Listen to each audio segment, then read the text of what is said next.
అంశాల మీద తేరు, జాతీయ అంశాల మీద తీసుకొస్తారు ఆంధ్రాకి. ఓకే.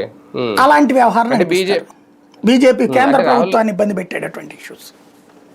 అప్పుడు కూటమికి అలా చేసిన కూటమికి నష్టం కాదా? ఆంధ్రప్రదేశ్ లో కూటమికి నష్టం ఏముంది, అప్పుడు తెలుగుదేశం వాళ్ళు జనసేన వాళ్ళు చిన్న చిన్న ఒక కామెంట్ చేసి వదిలేస్తారు. బీజేపీకి బలం తక్కువ కాబట్టి బీజేపీలో ఉన్న ఎమ్మెల్యేలు ఎంపీలు కూడా తెలుగుదేశం పార్టీ కార్యకర్తలు లాంటి వాళ్ళు ఎక్కువ మంది ఉన్నారు కదా, 100కి 80 మంది. కాబట్టి వాళ్ళు కూడా పెద్దగా ఏం మాట్లాడేదో ఒక విమర్శ చేసేసి ఊరుకుంటారు, అగ్రెసివ్గా పోరు. అది కాంగ్రెస్ పిచ్చింగే కదా, ఆ ఆస్పెక్ట్ లో ఉంటుంది.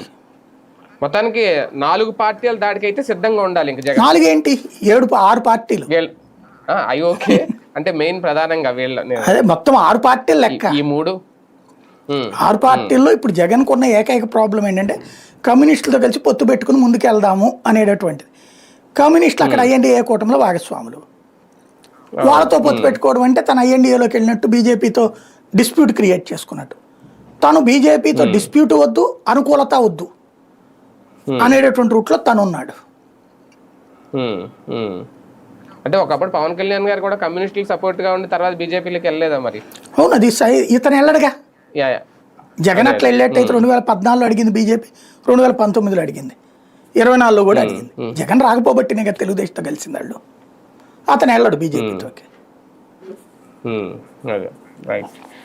చూద్దాం మొత్తానికి.